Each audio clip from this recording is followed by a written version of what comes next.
Acaban de ver nuestro invitado de hoy, Roberto Enríquez, otro de los implicados en este desastre de justicia y en este llamado caso Granos.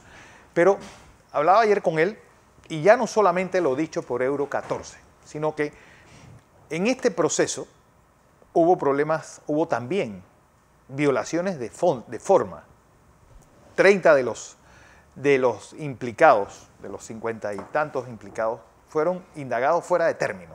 Roberto, ¿cómo puede haber violaciones tan reiteradas y consuetudinarias de casos como este? Mira, te comienzo por el final. 7 años. Sí, 7 años notificándose, 7 años con medidas cautelares muy fuertes, 7 años que destruyeron familias, sí, que hicieron a personas perder su trabajo de 20 años en la Contraloría, etcétera, etcétera. Originalmente eran 59 personas imputadas, 2 han fallecido. De estas 57 personas, la Fiscalía en su vista fiscal sí presentó cargos para los 4 ministros de la directiva por peculado culposo y 53 por peculado doloso. La tesis original de la fiscal es ridícula, y es que 57 personas nos pusimos de acuerdo para que una persona, confesa, recibiera dinero. Y la realidad es que no nos conocemos entre nosotros. Sí. Yo no conozco a más de 9 de los 57 imputados. Pero si echamos un poquito para atrás, yo quiero resaltarte que notemos que la mayoría de los casos que salieron en ese fatídico quinquenio, sí, todos son del 2012 al 2014. Nunca cuando ellos eran parte del gobierno. Nunca cuando ellos eran parte del gobierno. Hay un par de excepciones, sí, pero la intención obviamente era no involucrar a los panameñistas en esta investigación.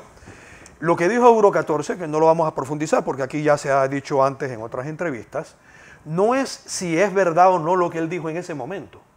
Es lo que él dice cuando comienzan a presionarlo para que incorpore nombres de personas de alto perfil en el caso. Y él se niega porque él dice, yo no tengo ninguna prueba de que estas personas tengan que ver con esto. Ni siquiera las había visto. Entonces ahí él pasa de ser un testigo protegido a ser un testigo perseguido, donde le siembran armas, le balean el carro y cuantas cosas más. Eso él lo ha contado. Pero entrando en tu pregunta, mira, la ley panameña es clara. En una investigación penal, la fiscal tiene 6 meses para investigar y terminado ese término tiene 2 opciones. Prepara la vista fiscal, que es el resumen de la investigación, sí, o pide más tiempo a un juez y usualmente el juez se lo extiende para que pueda seguir investigando. Si la fiscal no pide ese tiempo y sigue investigando, todas las indagatorias que se producen en esa etapa son espurias, sí, son nulas. Y eso es exactamente lo que no hizo la fiscal Sterling. Jamás pidió una extensión. Y en varios casos, porque ella es como recurrente en eso de que pensaba que ella estaba por encima de la ley. Las fiscales estaban empoderadas. Sí. Porque como recibían órdenes de la presidencia y del Consejo de Seguridad a través de su jefa, la señora Porcel, ellas sentían que lo que ellas hicieran, bien o mal, no iba a tener consecuencias. Entonces, hay más de 30 personas de las 57 que fuimos indagados fuera de término. Y el que quiera decir que teníamos que advertirle a la fiscal que lo estaba haciendo, quiero recordarle que en el expediente está las declaraciones de la abogada Guillermina McDonald y del abogado César Brandao, fallecido, donde ellos le advierten a la fiscal que estaba indagando fuera de término y ella no hizo nada. Otro elemento que se destaca de esta investigación tan distorsionada, sí, es que la fiscal mezcla elementos de la ley 22, que es la ley que rige las compras del sector público, con elementos de la ley que rige el PAN. Hay que estar claro que el decreto ejecutivo 690 del 2010, que rige el PAN, le da un estatus especial al PAN. La ley 22 dice que hay 2 excepciones que no se rigen bajo esa ley: las compras de seguridad del Estado, claro, y el PAN. Entonces, la señora fiscal, cuando quiere afectar, por ejemplo, al ministro de Lima, le reclama responsabilidades bajo una ley 22 que no aplica en este caso. Y así se vio también en la audiencia preliminar. Un tercer elemento que es, en mi opinión, sumamente grave, es el doble estándar, ¿no? La ley del embudo, Sí. lo delgadito para los CDE y lo ancho para los panameñistas. Y esto se ha dicho antes. Cuando un periodista le pregunta a la señora Porcel si iba a proceder a investigar al ministro panameñista Echelecu, que había declarado que él había, o aceptado que él había recibido fondos de una empresa muy cuestionada, y ella contesta, mientras no haya una vista fiscal yo no lo puedo hacer. Pues yo quiero que sepan que virtualmente el 90 o el 100% de nosotros fuimos indagados sin que existiese un audito de la Contraloría. Un audito de la Contraloría. Corrijo, Eso sí. un audito de la Contraloría. El 100%. Porque nosotros fuimos indagados en mayo, el audito salió en septiembre, octubre del año 2015. Pero lo más increíble es que sale el audito y no estamos mencionados. Mire, en Panamá el audito de la Contraloría es casi, Bueno, palabra es la de Dios, piedra angular para Sí. cualquier caso de es este tipo. la principal prueba que puede tener una fiscal en un caso de peculado.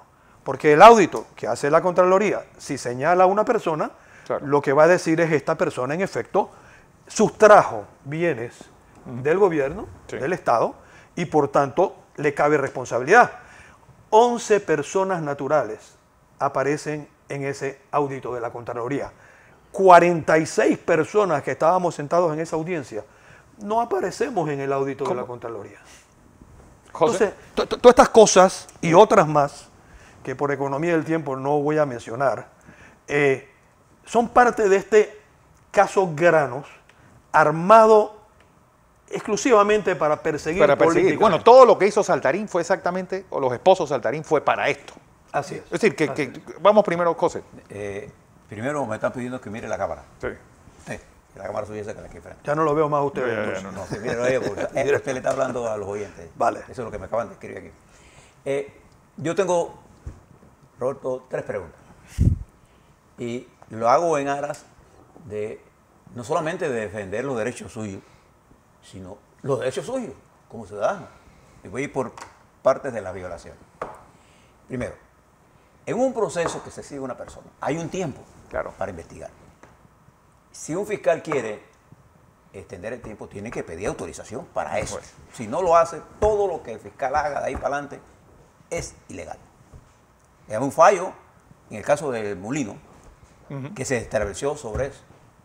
Pero aquí se ha jugado con eso, y cuando jueces han querido señalar esto, entonces atacan al juez.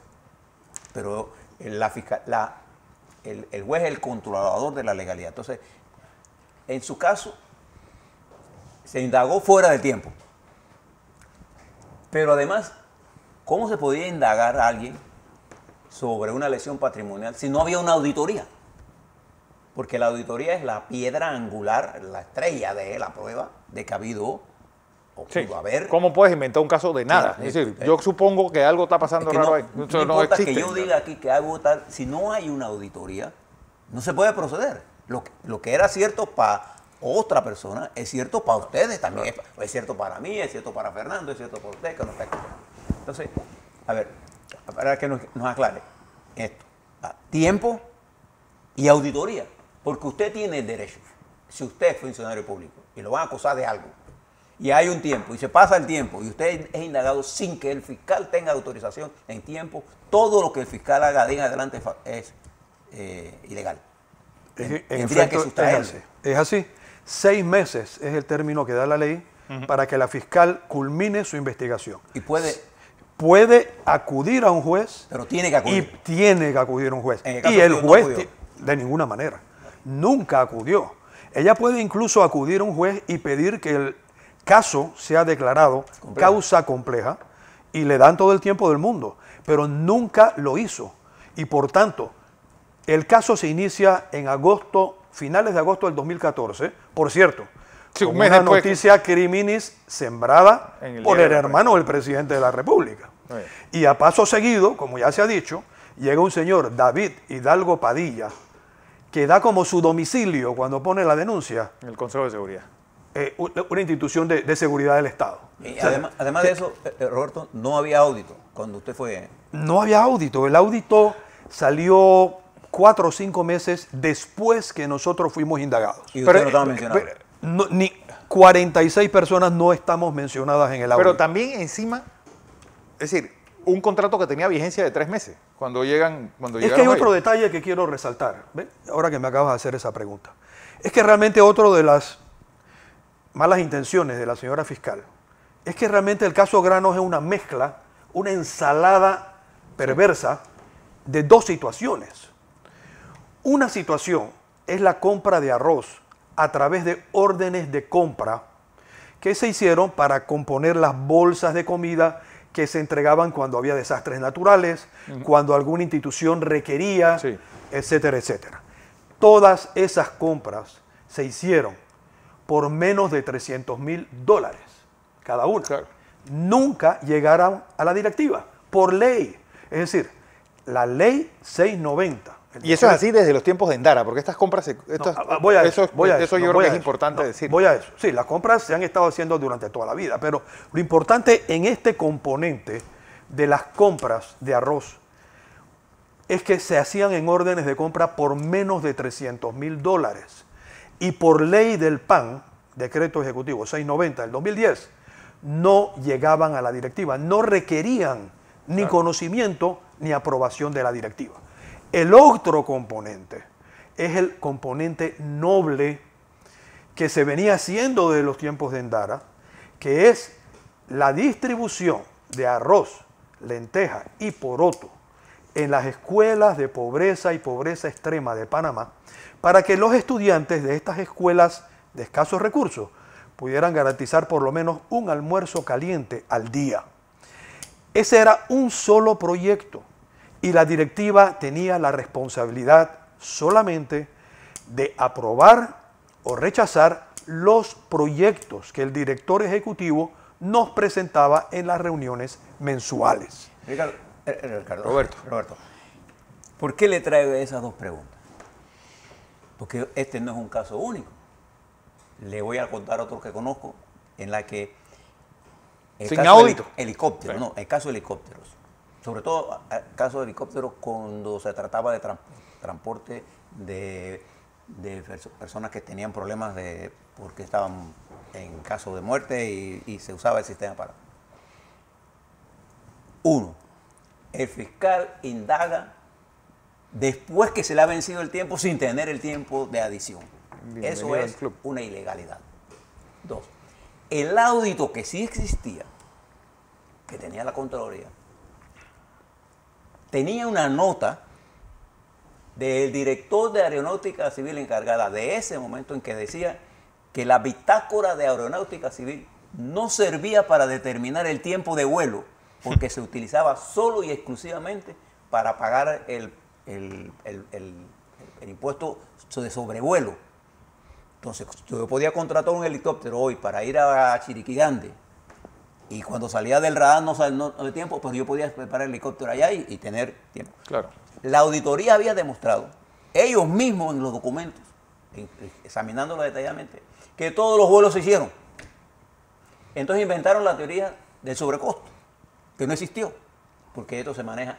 Cuando un juez determinó, ¿te acuerdas del juez? Creo que No, el juez Loaiza, Leslie Loaiza. que todo esto Era un absurdo. Era un absurdo jurídico. Ahora se mantiene todavía en los expedientes y entonces hay funcionarios de muy bajo nivel en el ministerio, hablo de nivel salarial, no personal, que están ahora mismo sujetos sin dinero, sin poder tener un abogado, a un proceso que además de ser falso, es ilegal. Como todo lo que... Por eso que la defensa de estos principios Sí. no es un problema suyo nada más, es un problema de todos nosotros, porque estamos impidiendo que los funcionarios ejerzan. Porque Hay una especie de acoso. hay algo que quiero preguntarte, Roberto, como exministro de la Presidencia. Es decir, ¿es legal ese contrato hecho entre Álvaro Alemán como ministro de la Presidencia y los esposos Saltarín? Mira, Es decir, para armar casos pagados por el Estado. Como si ellos fueran te fiscales o contesto si de fueran... inmediato, pero quiero comentar algo que acaba de decir José Isabel. Lo mismo ocurrió con los granos. Todos los granos del programa Se entregaron. se entregaron, todos, a las escuelas de pobreza y pobreza extrema. Y la directiva solamente aprobó el proyecto. Claro. La directiva no custodiaba, no administraba, no ejecutaba, no desarrollaba los proyectos. Los aprobaba o los desaprobaba y después preguntábamos, investigábamos si los mismos habían culminado. La pregunta tuya tiene una respuesta muy obvia. El verdadero problema no es si el contrato es legal o no. El verdadero problema es que, de acuerdo a la ley panameña, las investigaciones de casos penales las tiene que hacer el Ministerio Público. Con exclusividad. Tú no puedes agarrar fondos públicos y contratar a abogados privados para que desarrollen una investigación, hagan el esquema, el esqueleto de una investigación en conjunción con el Consejo de Seguridad y la Presidencia, y se la mandes mascadita a una señora que trabajaba en el Consejo de Seguridad y que 6 meses después se le nombra procuradora, que las recibe y cuyas fiscales simplemente ejecutan, y además comienza a enturbiarse esa situación porque todos los casos, por lo menos los que yo conozco, y son muchos, de personas que estuvieron detenidas, sin excepción, los que yo conozco, recibieron invariablemente la visita de algún amigo o de algún abogado que les decía: si tú mencionas a estos nombres, tú mañana estás fuera con tu familia de vuelta. Y se dieron muchos actos de heroicidad en Panamá, Sí. porque hubo gente que sí dijo, bueno, yo estoy dispuesto a decir la verdad. Y probablemente ahí implicó otras personas. Pero tampoco conozco ni un caso de gente que haya mentido o haya implicado a personas que no les constaba culpabilidad, solo para ellos salir del problema. Y esos son los que pagaron el precio más alto. Claro. Así es que el error, el delito probablemente está en que tú has usado fondos públicos para una tarea que no le corresponde hacerla a abogados externos al gobierno. Pero hay otro punto que quiero destacarle para la audiencia. Cuando alguien va a hacer una auditoría, para poder iniciar un proceso penal, Sí. tiene que haber, si se trata de usos indebidos, tiene que haber una auditoría forense. Y se viene la palabra. ¿Qué es la diferencia? Que la auditoría forense tiene que llevar el contradictorio a la tesis que se va a investigar, que es que hubo un desfalco al Estado. Eso es una auditoría forense. Y además, fundamentalmente, la auditoría forense lo que intenta es llevar una serie de requisitos para que ese acto no se vuelva a repetir. Porque ¿de qué sentido tendría la auditoría forense? Bueno, yo le puedo decir que no había esa investigación, ni hubo tales cambios de procedimientos, porque los procedimientos en el caso de los helicópteros siguieron iguales. Sí, sí, es que No cambió. ¿Qué quiere decir esto? Que probaron una tesis, pero fíjense otro elemento importante. La lesión patrimonial se estableció por la totalidad del contrato. del contrato, que esa es otra. En la auditoría mala que se hizo, demostraba que se había presentado, y entonces tú le preguntabas, ¿y por qué tú los demandas por la totalidad? Bueno, porque eso es un principio de la auditoría, eso no es ningún principio de la auditoría. De la brutalidad. Es una invención del que estableció la premisa de la investigación para implicar y hacer el monto lo suficientemente atractivo para crear el Para el morbo titular. político. Y eso tiene un problema muy grande, y es la razón por la que la ley, y nosotros hemos pedido que la justicia se cumpla dentro de la ley, el respeto a la ley, a la Constitución, a los tratados internacionales, porque una vez que usted pasa por esos procesos, usted lo han destruido. Sí, el trapiche ¿Y mediático. quién paga esa destrucción? Ahí está la importancia de la lucha por la legalidad. Y hay gente que habla sobre estos procesos sin siquiera haberse leído. De repente nosotros nos enterábamos aquí de cosas que pasaban porque salían primero en un medio antes que los abogados de la defensa. Pedazo del expediente sin que los implicados tuvieran... Mira, si me permiten, porque lo que acaban de decir también me trae a colación lo siguiente. Otro de los obstáculos que nos ponían dentro de los procesos es que muchas veces nos negaban el acceso a los expedientes. Sí. Los abogados, por ejemplo, yo fui indagado sin conocer lo que había hasta ese en el momento en el expediente. Yo fui indagado en total desconocimiento, para lo cual a mí se me había citado Es un derecho que tiene a usted. esa indagatoria. Claro. Y ese es un derecho que yo tengo. Pero las excusas eran, se está foliando, lo tuvimos que mandar a donde el juzgado tal porque alguien metió un recurso, la fotocopiadora está dañada, lo que sea. Cualquier Lo que idea. sea. Entonces, mucha gente, pero me trae a colación algo muy interesante. La juez Águeda Rentería, que en mi opinión dirigió la audiencia preliminar con gran ecuanimidad y justicia. Esa es la opinión y lo digo públicamente. Preguntó en un momento dado, porque no fue solo la declaración de Euro 14, son las otras personas, como acabo de decir. Y ella pregunta, ¿ustedes por qué no han denunciado esto antes? Y uno tras otro le fue diciendo, señora juez, ¿ante quién? ¿Ante quién uno denuncia? O sea, íbamos a denunciar los abusos del Ministerio Público ante la institución que recoge las denuncias, que es el Ministerio Público. Sí. O sea, ¿cómo íbamos a hacer esto? Eso es terrorismo de Estado. Y otros incluso llegaron a decir que en la medida en que se pusieron indignados al momento que salían de una detención, etcétera, les abrían un caso nuevo Sí. o lo volvían a meter preso. Ah. Entonces, durante 5 años se obligó también a mantener silencio y tragar sapos callados, porque no había a quién apelar ante estos abusos. ¿Qué sigue ahora? Entonces- Porque estamos en una etapa. ¿En qué etapa está ese juicio? Bueno, expliquemos rápidamente. La audiencia preliminar Sí. es simplemente una etapa en donde el juez, en este caso la juez, ya ha recibido la vista fiscal, ¿verdad? Que dijimos que es el resumen de la investigación que hizo la fiscal. Son 40.000 hojas en este expediente. La vista fiscal es un resumen como de 200 y pico de hojas. En esa vista la fiscal pone las personas que ella considera que son culpables de un delito, define el delito, peculado doloso, peculado culposo, en este caso, y pide llamamiento a juicio. La juez escucha a las partes y ahora, dentro de un término que hay que darle para que ella pueda ahora estudiar la audiencia, que hay que transcribirla, porque la audiencia es verbal, ahora hay que transcribirla.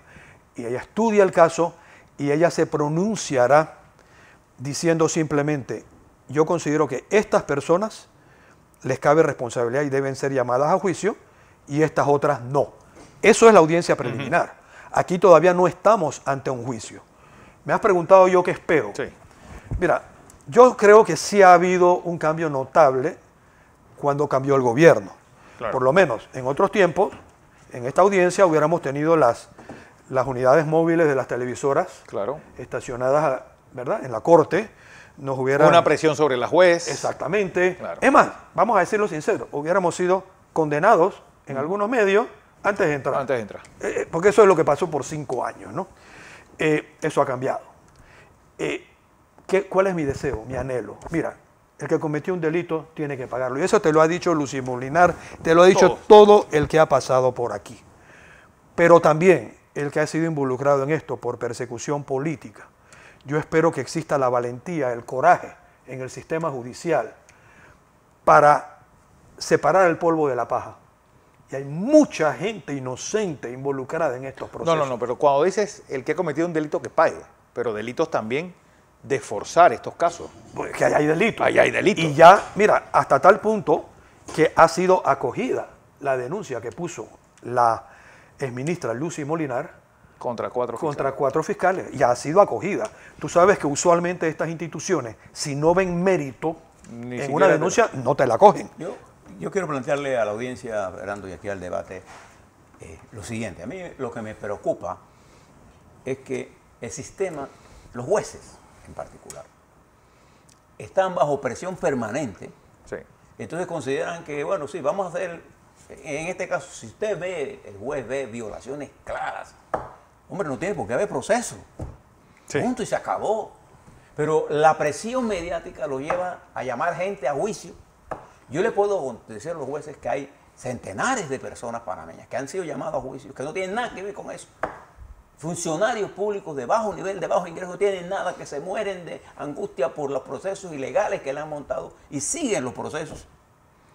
Y siguen los procesos. Entonces, esta justicia, que además que es tardía, manipulada, está haciendo de daño terrible Porque los jueces tienen que dejar de actuar como fiscales y actuar como jueces.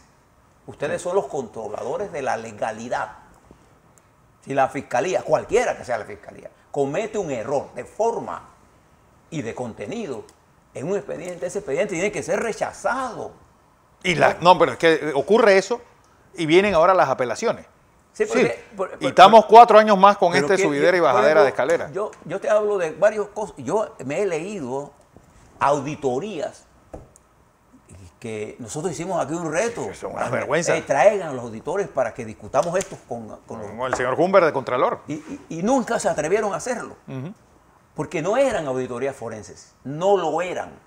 Es más, la mayoría de las llamadas auditorías forenses excluían la información que el demandado presentaba como objeto de su defensa. Claro. Entonces, en el expediente solo se hacía caso a lo que la Contraloría manda, la interpretación de los llamados auditores, que yo creo que en un momento determinado el Contralor General de la República tiene que saber quiénes serán estos auditores, porque esto no se puede repetir.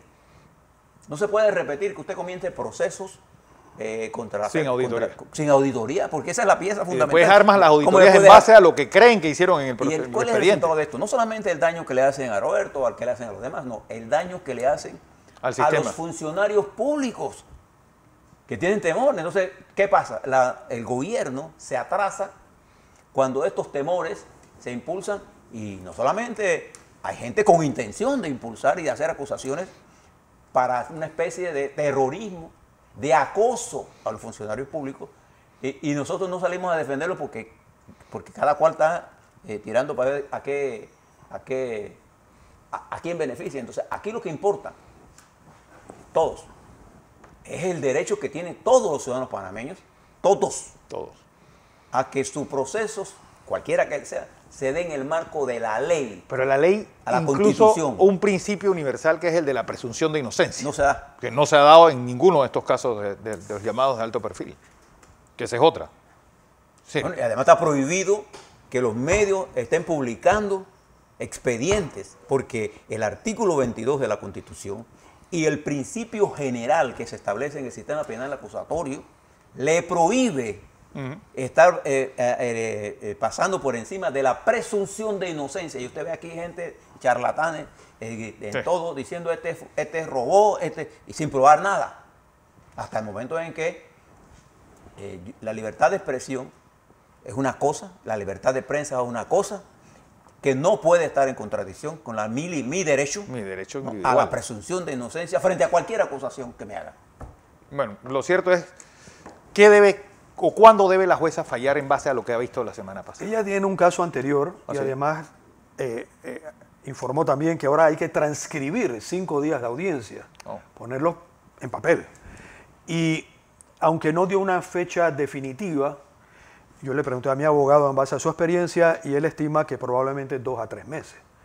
Puede ser antes, claro. Puede ser antes. Ahora, debo decir también algo, y es que la jueza, después, al final de la audiencia, levantó las medidas cautelares a todos los presentes. Hombre. Así que ya no hay prohibición de salida del país y ya no hay tampoco notificaciones. Euro 14 es la piedra angular no solamente de este caso. Hay otros casos que salieron del PAN que él es también... Pero él no puede ser la piedra angular solo porque para lo que él dijo tiene que haber una auditoría. Sí, bueno, es que necesitaban alguien que les avalara las locuras que habían escrito los Santarín. Aún así, no pudieron haber tomado decisiones si no tenían la auditoría de la Procuraduría. Bueno, y así lo hicieron. Cada caso es distinto. Sí. Hay muchos casos, el que tú mencionabas en helicóptero, que hasta donde recuerdo, ahí hago la salvedad, ese tipo de casos nunca llegaban a la directiva, porque eran contratos por menos de $300,000. En el caso del MINSA, había un contrato del MINSA, eso no tiene nada que ver con el ministerio. Hablo el otro. Exactamente. Pero algo que no hay que perder de vista, la naturaleza del PAN era precisamente solucionar rápido. Es decir, por eso se le excluye de la ley 22 de compras del sector público, porque la naturaleza era resolver problemas sociales. Y eso la juez lo ignoró cada vez que quiso. Sí. Cada vez que quiso. En fin. Roberto, no sabes el gusto que me da que nos hayas acompañado hoy a aclarar todo este desastre y sobre todo, pues, ir uno reconstruyendo su nombre, que es lo más importante. es lo que uno deja. Muchas gracias a ustedes en y este buenos mundo. días.